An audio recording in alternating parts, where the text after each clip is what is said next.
Yeah.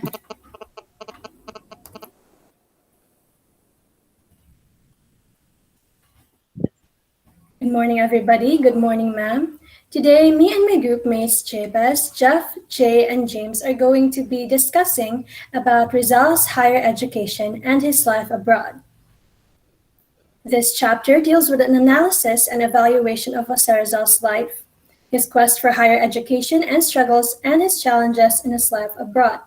He was not only busy academically, but he also spent much of his time in self improvement via self education. In his spare time, he also learned sculpture, painting, languages, and kept up with the latest research in philosophy and science.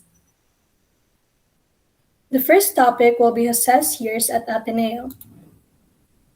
In June 10, 1872, Jose was in Manila to take the entrance examinations on Christian doctrine, arithmetic, and reading at the College of San Juan de Letran and passed them. Father Margin Fernando, college registrar of Ateneo Municipal, refused to admit Jose because 1. He was late for registration, and 2. He was sickly for his age. Upon the intercession of Manuel Ceres Burgos, nephew of Father Burgos, he was admitted at Ateneo. Jose adopted the surname Rizal at Ateneo because their family name, Mercado, had come under suspicion of the Spanish authorities. He boarded in a house on Caraballo Street. The boarding house was owned by Titay, who owed Rizal family 300 pesos. So Rizal stayed at Titay's boarding house to collect part of the debt. It is important to know about the Jesuits' education system. The Jesuits trained the character of the student by rigid discipline, humanities, and religious instruction. They heard Mass early in the morning before the beginning of daily class, and the classes were opened and closed with prayers. Students were divided into 2 groups, the Roman Empire and the Carthaginian Empire. The Roman Empire consists of internos with red banners, and the Carthaginian Empire, composed of the externos, has the blue banners. In the Jesuits' education system, students fought for positions. With 3 mistakes, opponent's position could lose their rank. The first best would be the emperor, the second, the tribune, the third, the decurion, the fourth, centurion, and the fifth, the standard bearer. In Rizal's first year at Ateneo, Rizal's first professor in Ateneo was Father Jose Beck. Rizal was placed at the bottom of the class since he was a newcomer and knows so little Spanish. He was an externo, occupying the end of the line, but at the end of the month he becomes emperor of his empire. He was the brightest pupil in the whole class, and he was awarded a prize, a religious prize. Rizal took private lessons in Santa Isabel College during noon recesses to improve his Spanish language, paying 3 pesos for those lessons. In the end, he placed second at the end of the year, although all his grades were still marked excellent. Rizal's summer vacation. He didn't enjoy his summer because his mother was in prison, so Neneng brought him to Tanawan, but without telling his father. He went to Santa Cruz to visit his mother in prison. He told her of his brilliant grades, and after summer, he returned to Manila and now boarded inside Intramuros at number 6 Magallanes Street. In Rizal's summer vacation, he indulged in reading books. His first favorite novel was The Count of Monte Cristo by Alexander Dumas. He also persuaded his father to buy a costly set of Cesar Cantu's historical work entitled Universal History. He also read Travels in the Philippines by Dr. Fyodor Jagur. In Rizal's third year at Ateneo, he became an interno in Ateneo. Father Francisco de Paula Sanchez, one of his professors, inspired him to study harder and write poetry. He was Rizal's best professor in Ateneo. Rizal described him as model of uprightness, earnestness, and love for the advancement of his pupils. Rizal returned to Calamba with 5 medals and excellent ratings. On March 23, 1877, Rizal received from his alma mater, Ateneo Municipal, the degree of Bachelor of Arts with highest honors. Rizal was the highest in all subjects and won 5 medals at the end of the school term. He excelled in all his subjects and was the most brilliant Atenean. He was truly the pride of the Jesuits. Rizal's extracurricular activities in Ateneo were an active member, later secretary of Marian Congregation. He's also a member of the Academy of Spanish Literature and the Academy of Natural Sciences. He studied painting under Agustin Saez, a famous painter, and sculpture under Romualdo de Jesus. He also continued his physical training under high sports-minded Tio Manuel. Rizal's sculptural works. He carved an image of the Virgin Mary on a piece of patikuling, or the Philippine hardwood, with his pocket knife. Father Leonhardt requested him to carve for him an image of the Sacred Heart of Jesus. He intended to take the image with him in Spain but forgot to do so. It plays a significant part in Rizal's last hours at Fort Santiago. Rizal's poem in Ateneo. Mi primera inspiración, which translates to my first inspiration. He wrote this while he was 14 years old. It was inspired by his mother. El embarque, himno a la flota de Magallanes, or the departure, hymn to Magellan's fleet. Y es español, el cano el primero en dar la vuelta al mundo. And he is Spanish, el cano the fifth to circumnavigate the world. El combate Orbistondo, terror de Jolo. The battle Orbistondo, terror of Jolo.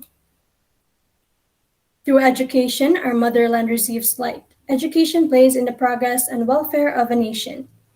The intimate alliance between religion and good education showed that education without God is not true education. Al Niño Jesus and a la Virgen María. Donna Eudora, who is a woman of education and culture, objects to Rizal's desire for university education. She knew what happened to the Gomburza and told her husband, "Don't send him to Manila again. He knows enough, and if he gets to know more, the Spaniards will cut off his head." So the second topic is when Rizal was at the University of Santo Tomas. Rizal took the course in philosophy and letters. Two reasons why Rizal enrolled in this course.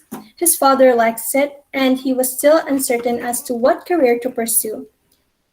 Rizal also took up the medical course because of two reasons. He received the advice of Father Pablo Ramon, Ateneo's rector, to study medicine and to be able to cure his mother's growing blindness. Even though at this point he has already started going to UST, he excelled in all subjects in the surveying course in Ateneo. He also obtained gold medals in agriculture and topography. In 1877 to 1878, Rizal took the vocational course leading to the title of Perituagrimensor, or expert surveyor. He passed the final examination in the surveying course on November 25, 1881. He remained loyal to Ateneo. Rizal was mostly unhappy during his time at UST because the Dominican professors were hostile to him, the Filipino students were racially discriminated by the Spaniards, and the method of instruction was obsolete and repressive. So the next reporter will be Jabez. Hello. Okay, so hello everyone. The third topic regarding Rizal will be in Spain and will be reported by me, Jabez Joshua Tivistidas. So 1882 to 1885. After the fourth year of the medical course in the University of Santo Tomas, Rizal went to the country of Spain to finish his studies. That's his main purpose of going to Spain. Rizal had an ulterior motive, though, to observe keenly the life and culture, languages and customs, industries and commerce, and governments and laws of European nations. All of this he wanted to do in order to prepare himself in the mighty task of liberating his oppressed people from Spanish tyranny. Amor Patrio, Love of Country, a nationalistic essay written by Rizal under his pen name Laong Laan, which urged his compatriots to love their fatherland, the Philippines. Basilio Teodoro Moran, publisher of Diaryong Tagalog, other written articles of Rizal. Los Viajes, which means travel.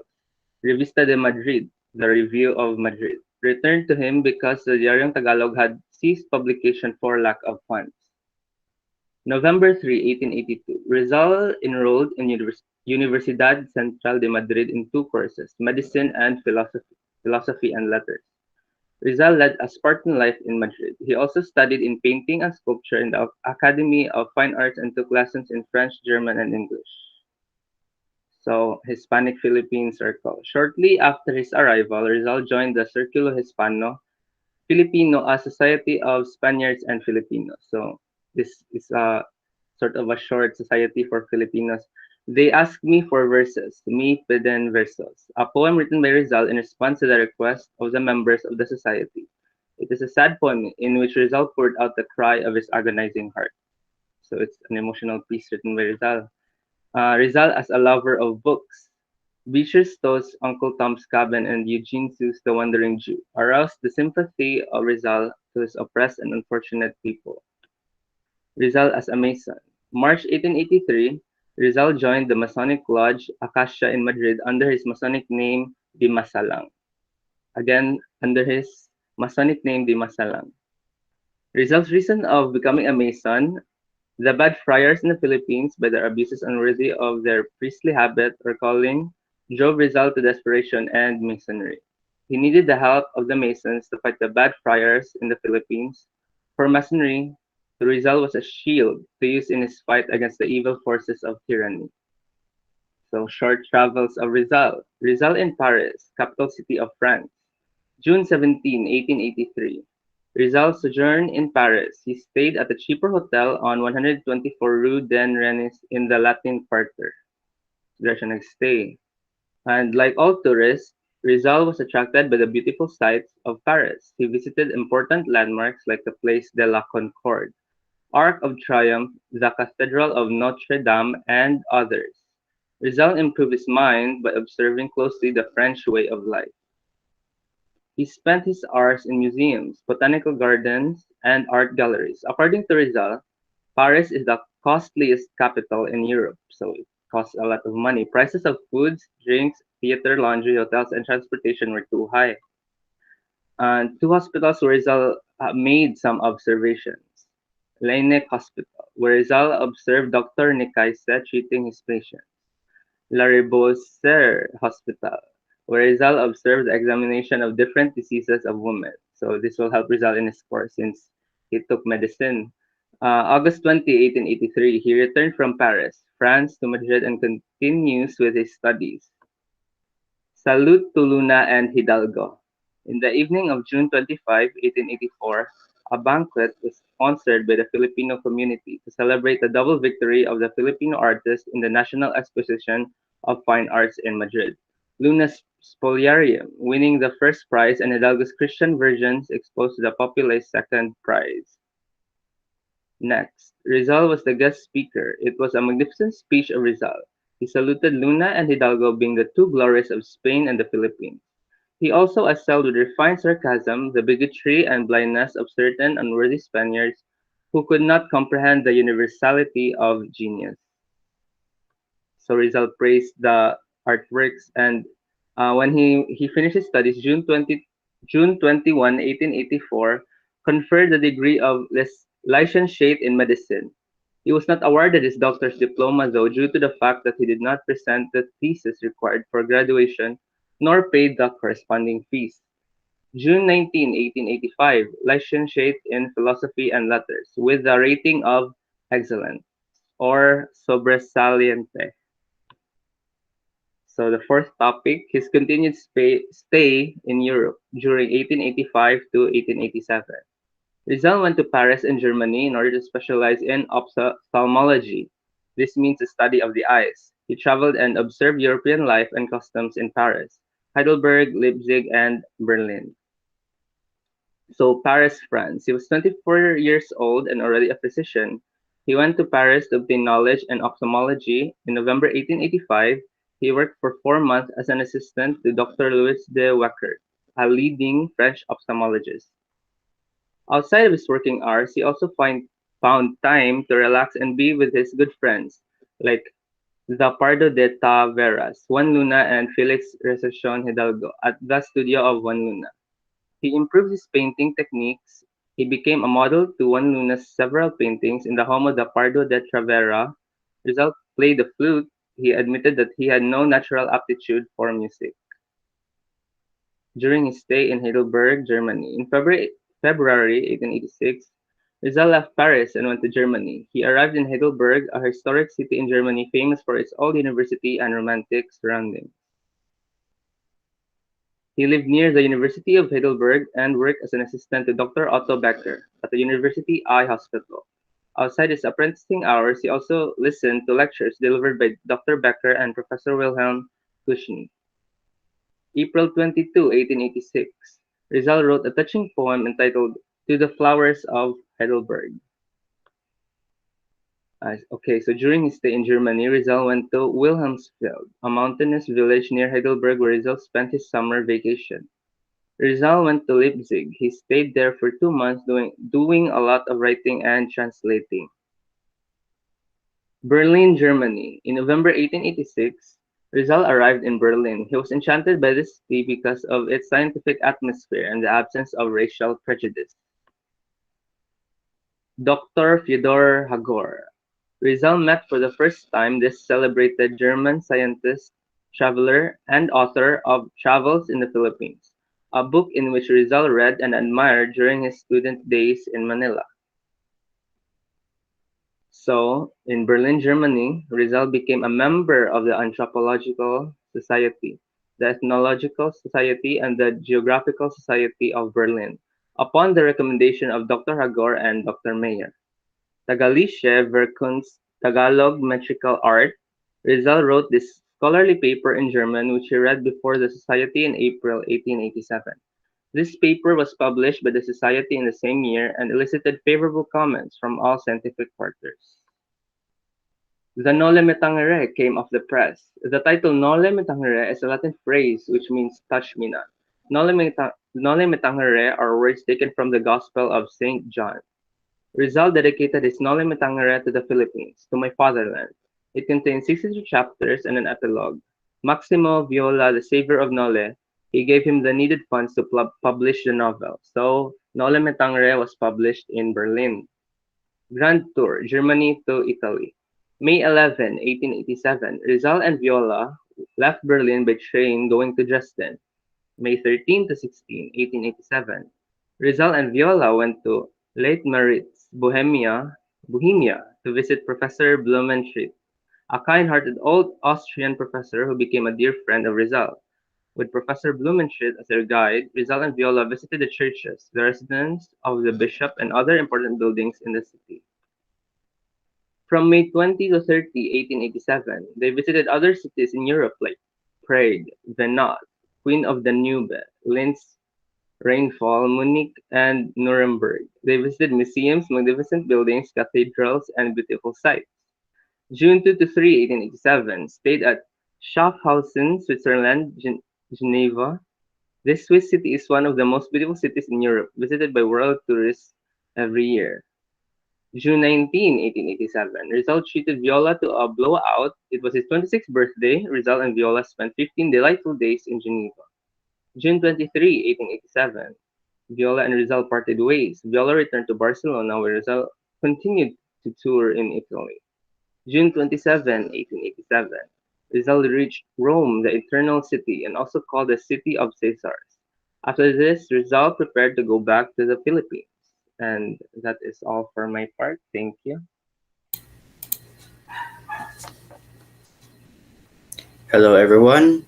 I am the reporter of page 5. Return to the Philippines, 1887 to 1888. The Philippines. The stunning beauty of their European lands did not stop Rizal from continuously adoring his native land. After the Noli Me Tangere was published, he decided to return to Calamba, despite the many warnings he received from friends and relatives alike. The four reasons why he wants to go back. One, it is to perform an operation on Donna Teodora's eyes. The two, to defend his oppressed countrymen more effectively than doing so in a foreign land. Three, to find out how his Noli was received by the Filipino and Spaniards. Four, to know the reason for Leonor Rivera's long silence. In July 3, 1887, Rizal left Marseilles, France, It was his first return to the Philippines after leaving it to study in Spain 5 years ago. August 6, 1887, and visited he arrived in Manila and visited some friends. August 8, 1887, he reached Calamba. He opened and he opened a medical clinic and restored his mother's vision. Such miraculous news spread throughout the community like wildfire. Thus, his clinic was flocked by people aspiring for a better eyesight. Newly arrived from Germany, he began to be known as Dr. Uliman, from the word ailment, and soon he acquired a lucrative medical practice. He earned 900 from his services as physician. Rizal opened a gymnasium for young folks, where he introduced European sports to discourage his townmates from idleness and gambling. He took part in Columbus' civic affairs and, on his time, made paintings of his town landscapes and translated the German poems of von Wilderneth into Tagalog. His happy days at Calamba was marred with the death of his older sister, Olympia, and to see Leonor Rivera, his family begged him not to see her at her hometown in Camiling because of increasing concerns about his safety. Also, Leonor's mother objected of their relationship. The controversy over the Nole. Some copies of his book fell into the hands of the Spaniards.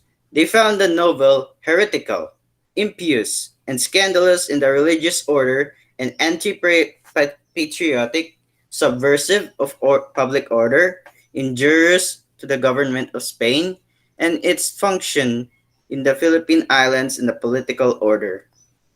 The controversy over the novel had reached the office of Governor General Emilio Terrero. He requested Rizal to come to Malacanang Palace. Rizal met Governor General Emilio Terrero, who informed him of the charges against him. As a defense, Rizal told Terrero that Nole only exposed reality. Not having read the book yet out of curiosity, the Governor General asked for a copy of the controversial novel, which he later confessed that he enjoyed reading. He saw no problem in the book, yet to protect Rizal's life, which was then in danger, he assigned Jose Taviel de Andrade, a young Spanish lieutenant, as Rizal's personal bodyguard. The friars asked Governor General Terrero to deport him, but the latter refused because there was no valid charge against Rizal in court. In the Philippines, Rizal was seen as a troublemaker. His enemies thought he was a German spy, an agent of Bismarck, a Protestant, a Mason, a witch, a soul beyond salvation, etc. Realizing that his family's and friends' safety were at risk, and that his fight against the Spaniards had better chance of winning if he'd stayed abroad, Rizal, 6 months later, finally decided to sail back to Europe. His plan was to return to Europe via Hong Kong, Macau, Japan, and the United States. This is the map, and this is where he went in his journey before going back to Europe. 6. Travels in Asia and in the USA, 1888.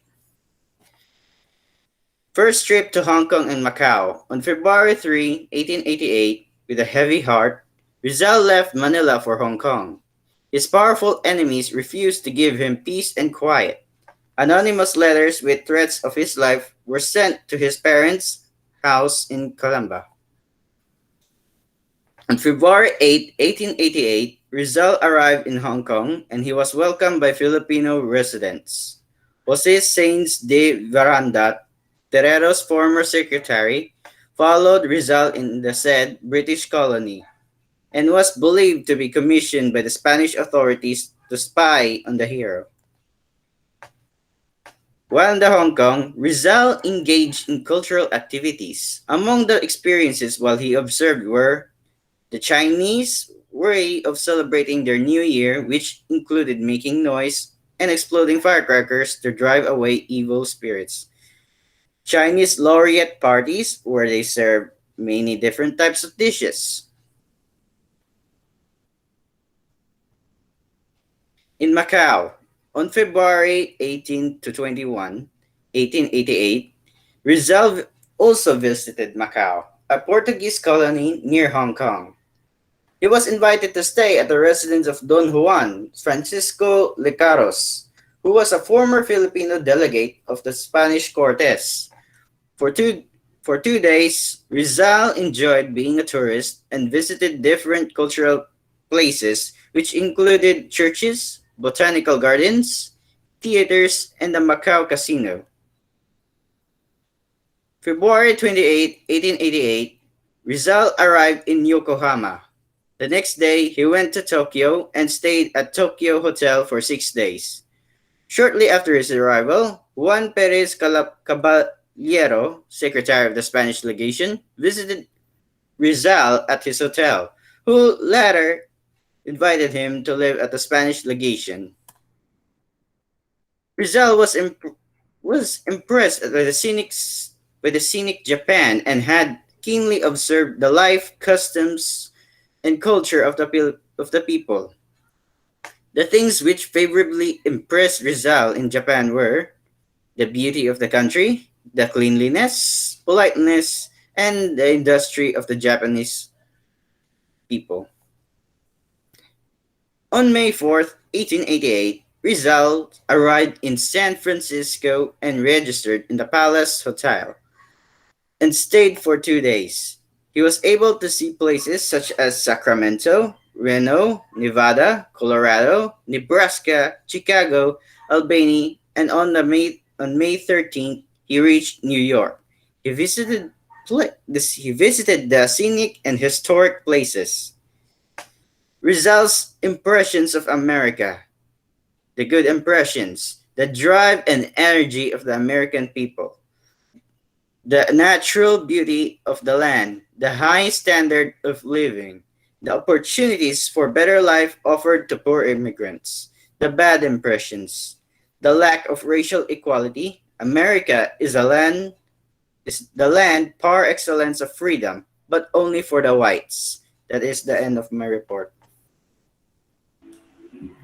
So let me continue our topic. And the seventh is reformist works in Europe in 1889 to 1891. In London, May 25, 1888 to mid-March 1889, Rizal decided to stay in London because he could improve his English, study and do an annotation of Antonio Morga's successor, the Las Islas Filipinas, and perceived it was a place for him to carry on the reforms and wanted for the Philippines. Rizal and the La Solidaridad, December 31, 1888, inauguration of Association La Solidaridad, a poetic society. They crusade for reforms in the Philippines government by unanimous vote of all members. Rizal was chosen honorary president. This was a recognition of leadership among of the Filipino patriots in Europe. So Graciano Lopez and Haina founded the patriotic newspaper called La Solidaridad in Barcelona, a fortnightly periodical which served as the organ of the propaganda movement. So it aims were as follows: to work peacefully for political and social reforms, to portray the deplorable conditions of the Philippines so that the Spain may remedy them. And the third is to oppose the evil forces of reaction and the medievalism. And the fourth is to advocate liberal ideas and progress, to champion the legitimate aspirations of the Filipino people to life. And the last is democracy and happiness. So in London, Rizal received both good news and bad news from the news.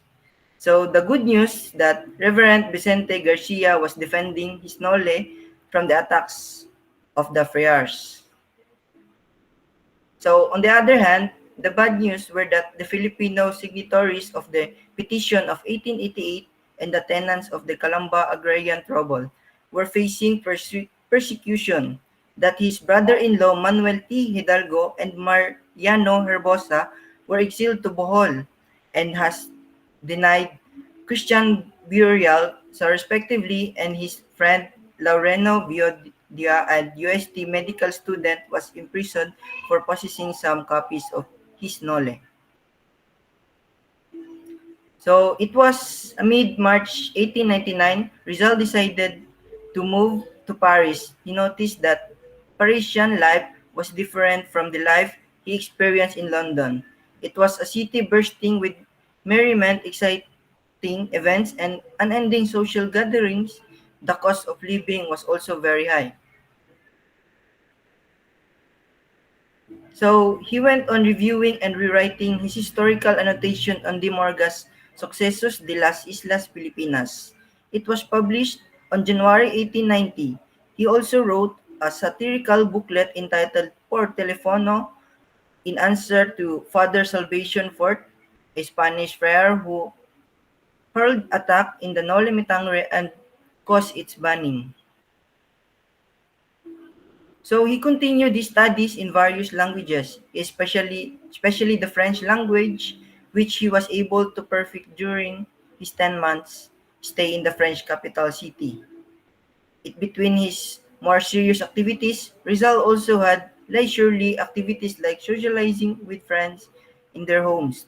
Among those he frequently visited were the homes of the Pardo de Taveras, the Venturas and the Lunas, the Vestige and the others. He organized a social club called Kidlat Club, a social club which brought together young Filipinos resided in Paris. Soon, the members of the said club founded a new Filipino society, the Indios Bravos, an organization which envisions Filipinos being recognized in Spain for being excellent in various fields of knowledge.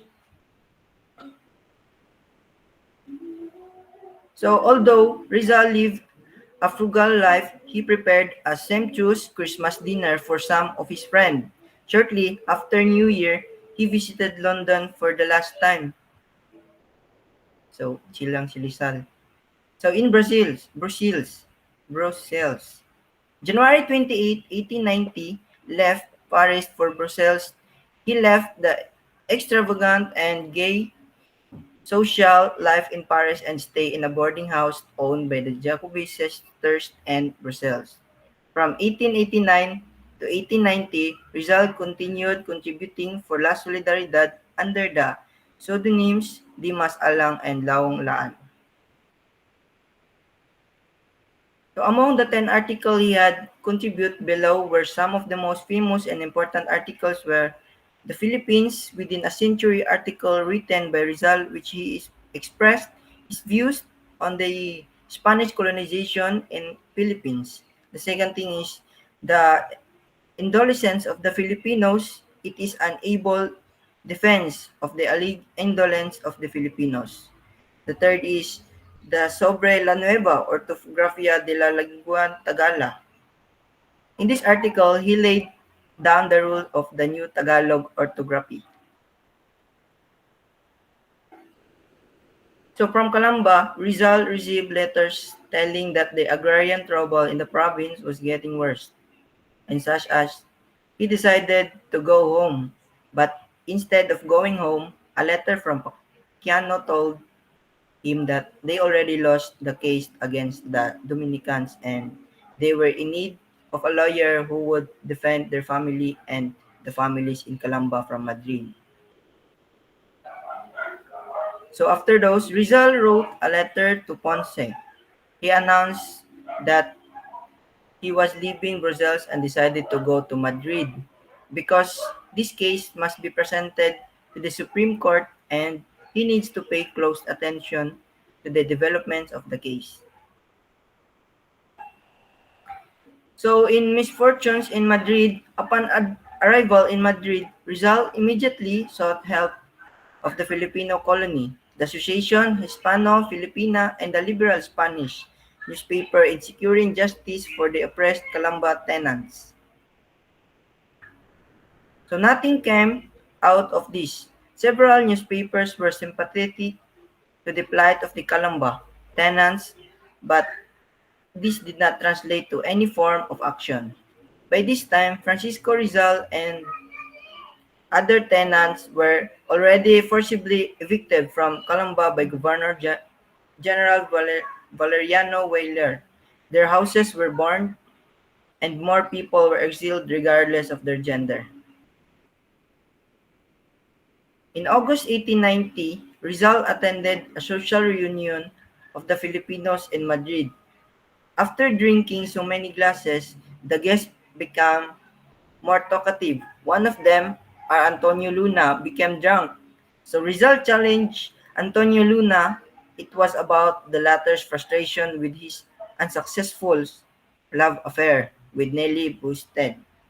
And so gave negative remarks on the lady which Rizal did not tolerate. The Filipinos tried to pacify them, pointing out that such a duel would damage their cause in Spain. Fortunately, Luna realized his mistake. He apologized, and Rizal immediately accepted his apology and became a good friend. So, despite of their contrast, so naging friends. So, Rizal challenged Wenceslao Retana in a duel. Retana had insulted Rizal and his family by writing in La Epoca, an anti-Filipino newspaper, that the Rizal family in the Calamba was ejected from their lands because they did not pay the rents. So Rizal was the nature neither hot-tempered, but when the honor of his people, family, women, or friends was besmirched, he never hesitated to fight even if he were risking his own life. Retana at once published a retraction and an apology. He knew that Rizal was superior in both pistol and sword. In December 1890, Rizal received a letter from Leonor Rivera announcing her coming marriage to Henry Keeping, an Englishman, or the choice of her mother. So this was a big blow for him, and his heart broke. Another marked event in Madrid was the Marcelo H. del Pilar, Jose Rizal rivalry for leadership in the Association Hispano-Filipino. A fraction emerged from the Filipinos in Madrid. The Rizalistas and the Pilaristas, the group decided that the leader must be elected by two-thirds vote. Rizal won the election. He was offered the appointment, but he did not want to see the Filipinos in Madrid divided, so he thought it best to leave the city.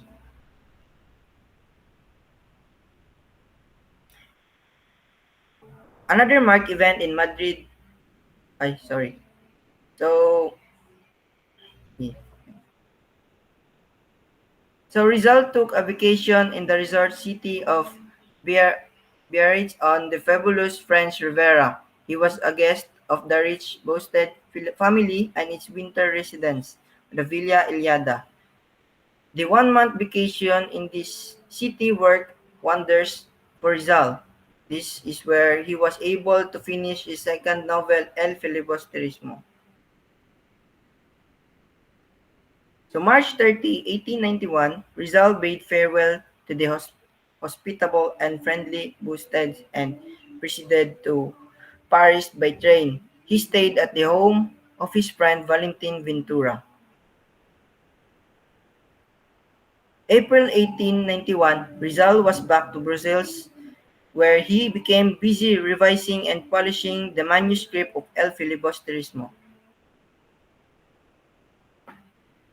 Rizal retired from the propaganda movement.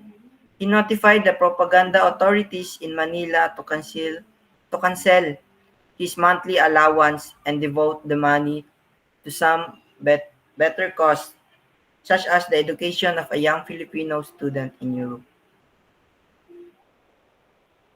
He desired to publish his second novel, to practice his medical professions, and later, when he became financially independent, he expected to make a more vigorous campaign for his country redemption. Simultaneously with his retirement from the propaganda movement, Rizal ceased writing articles for La Solidaridad, and many of his friends in Spain urged him to continue writing because his articles always attract considerable attention in European countries. Marcelo H. del Pilar himself realized the need for Rizal's collaboration in both the propaganda movement in the La Solidaridad newspaper because the enthusiasm for the Reform Crusade was declining. He wrote, he wrote to Rizal begging for forgiveness for any resentment and requesting him to resume writing for the La Solidaridad. So after those, Rizal replied to Del Pilar's letter. He wrote denying any resentment and explaining why he stopped writing. Below are the reasons why Rizal stopped writing for La Solidaridad. The first thing is Rizal need to work on his book. The second is he wanted other Filipinos to work also. And the third, Rizal considered it very important to the party that there be unity in the work. And the last is Marcelo H. Del Pilar is already at the top, and Rizal also have his own ideas. It is better to leave Del Pilar alone to direct the policy. So printing of El Filibusterismo. July 5, 1891, Rizal left Brussels for Ghent, a famous university city in Belgium, because the cost of the printing in Ghent was cheaper than the Brussels. F. Mayer van Loo pressed a printing shop that gave Rizal the lowest quotation for the publication of his novel. September 18, 1891, El Filibusterismo came off the press. Rizal gratefully donated the original manuscript and an autographed printed copy to Valentin Ventura. So the next is back in Hong Kong during 1891. Rizal in Hong Kong. On October 18, 1891, after the filibusterismo was published, Rizal left Europe aboard to the Melbourne, and he sailed to Hong Kong where he lived for 7 months. His reasons for venturing to Hong Kong were the following: to leave his rivalry with Del Pilar; the second, to facilitate a propaganda movement in Hong Kong; and the last is to be proximate to his family in the Philippines. So during December 1, 1891, Rizal wrote his parents asking their permission to write home. Rizal had continued correspondence with his family in Calamba and had been aware of the unsettled agrarian problem. On the same date, his brother-in-law Manuel T. Hidalgo sent him a letter relating the sad news of the deportation of 25 persons from Calamba, including his father Neneng, Sisa, Lucia, Pasiano, and the rest of us. The Christmas of 1891 in Hong Kong was one of the happiest Yuletide celebration in Rizal's life. He had a happy family reunion, and Rizal practiced his medical career with the help of his friend Dr. Lorenzo P. Marquez. They built a large clientele and opened a medical clinic where he was recognized as an excellent eye surgeon. Another marked event during Rizal's stay in Hong Kong was his plan to move the landless Filipino to Borneo and transform the said wilderness into a new Calamba. Throughout, then they called it Borneo Colonization Project. In April 1892, he visited Borneo and negotiated with the British authorities who are willing to provide 100,000 acres of land from the Filipinos. Many Filipino patriots found this project amusing. Thus, the project got promoted, but Rizal's brother-in-law Hidalgo objected to it. And the family reunion in Hong Kong. Twice did the Rizal wrote a letter addressed to Governor General Eulogio Despujol informing his Borneo colonization project, with whom he received no response. Instead, Despujol commended the Spanish Consul General in the Hong Kong to notify Rizal that such project was very unpatriotic, and by immigrating Filipinos to Borneo, the Philippines will surely be lacking of laborers. Despite the many oppositions from friends and the relatives, he decided to return to Manila on the following reasons: to discuss with Governor General Despujol his Borneo colonization project, to form the La Liga Filipina in the Philippines, and to prove that Eduardo Delay's allegations on him and his family in Calamba were wrong. Before his departure, he wrote three more letters. The first addressed to his parents and friends are the second one, the Filipinos, and the last Governor General Eulogio Despujol. So instead of having the protection he desired, Rizal and his sister Lucia fell into the Spanish trap. A case was secretly filed against Rizal, and Despujol ordered his secretary Luis de la Torre to verify whether the patriot had neutralized himself as German citizens or not. And so the siblings sailed across the China Sea without prior knowledge of what awaits them in the Philippines.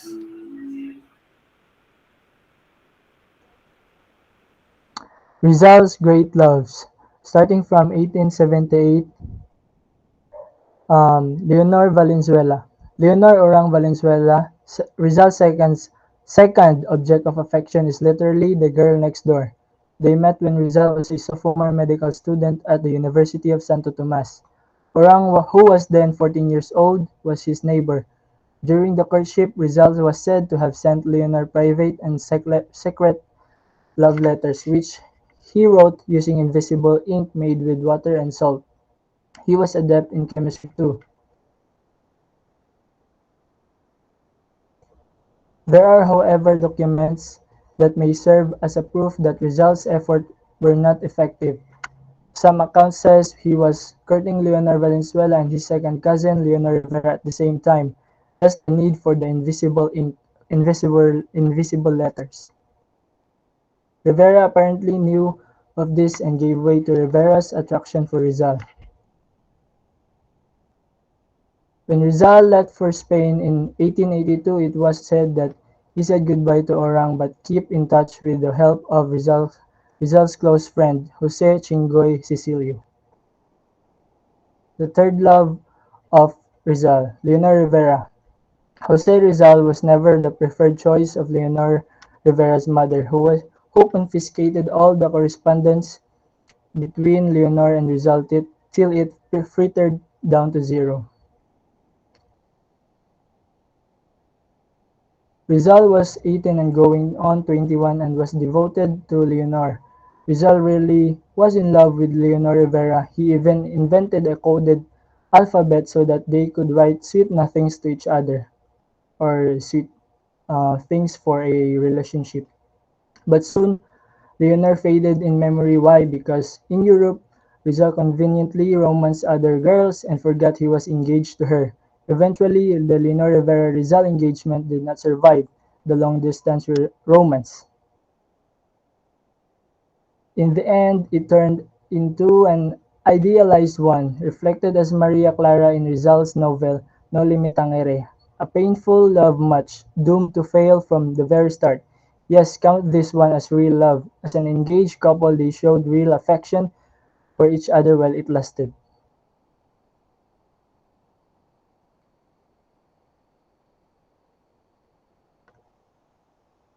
Consuelo Ortega y Reyes. In Madrid, Rizal courted Consuelo Ortega at the age of 18, the daughter of Senior Pablo Ortega Reyes, who was once a mayor of Manila and who owned the apartment where the Circulo Hispano-Filipino meet regularly. Rizal, aged 23, was then acquiring and developing his charming ways with women. He, he treated them with special consideration and with gallant courteousness. All the young Filipino expatriates courted Consuelo and she in turn encouraged everyone including Jose Rizal, Eduardo Lete, the Paterno brothers Pedro and Antonio, Maximano, Julio Llorente, Evangelista Evaristo, Isguera, Fernando, Canon, and others. Rizal gave Consuelo gifts, sinamay cloth, embroidered piña handkerchiefs, chinelas, or the slippers. Consuelo accepted all the Swain's regalos but played Eduardo Lete against Rizal. She finally rejected Rizal's attention in favor of Eduardo's, a Filipino-Spanish mestizo from Leyte who, a year later dumped her. Two-time Consuelo didn't really catch Rizal's true fancy, except that he impulsively joined the crowd. Oh, say son. Rizal, this is the fourth love of Rizal. Rizal affectionately called her Oh, say son. Rizal was attracted by her regal loveliness and charm. Rizal saw in her the qualities of his ideal womanhood, the beauty and charm, modesty and intelligence. Rizal was almost tempted to settle in Japan with Osei's son, and he left this letter to Osei's son. Osei's son, sayonara, sayonara. No woman like you has ever loved me, like the flower of the chuji that falls from the stem whole and fresh without stripping the leaves or withering. You have not lost your purity, nor have the delicate petals of your innocence faded. Sayonara, sayonara. Sayonara means goodbye. In in May 1888, he met Gertrude Beckett from London. For a short time, boarding the house of Beckett family, Mr. and Mrs. Beckett, their two sons, and their four daughters. The eldest daughter was named Gertrude. She was a buxom young lady with blue eyes and brown hair. I cannot tell the what is the meaning of buxom because it's rated X, and she fell in love with Rizal and gave him all her attention during the family picnics and gatherings. When Rizal stayed indoors during rainy days painting and sculpting, she helped him mix colors and prepare his clay. Rizal withdrew before his relationship with Getty could become more serious, realizing that he had a greater mission to fulfill and that in order to accomplish it, he could not yield to the option of marrying her. By the way, they called Rizal, Getty called Rizal Petit. He suppressed the yearnings of his heart and decided to leave so that the lady may forget him. Before he did, however, he finished a number of sculptural works, one of which was a carving of the heads of the Beckett sisters.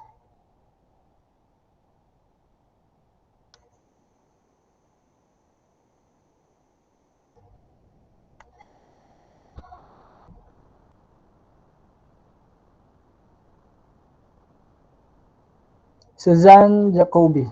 On January 28, 1890, Rizal left for Belgium. Belgium. He stayed for a considerable time paying for a room and board. His landladies had a pretty niece named Petite Suzanne Jacobi. She was taken by Rizal's charm and gallantry and provided him a good company.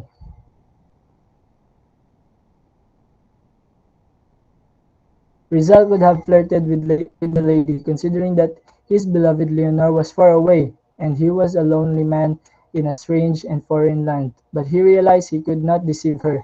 Suzanne fell in love with Rizal and wept when he left for Madrid in July 1890. In short, he ghosted her. Joke.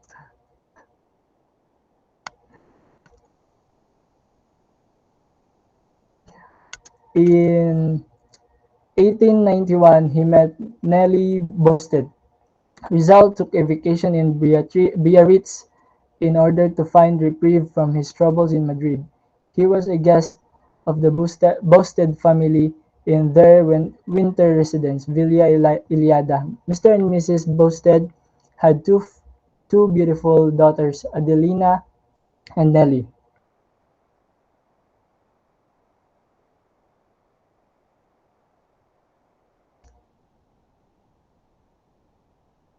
He found her to be intelligent, morally upright, and full of life. Rizal wrote to his closest friends about his intention to marry her. Rizal's friends were delighted to hear that he had found a suitable girl for whom he at last wished to settle down with. Even Antonio Luna, who had previously loved Nelly, encouraged Rizal to court her and ask for her hand in marriage.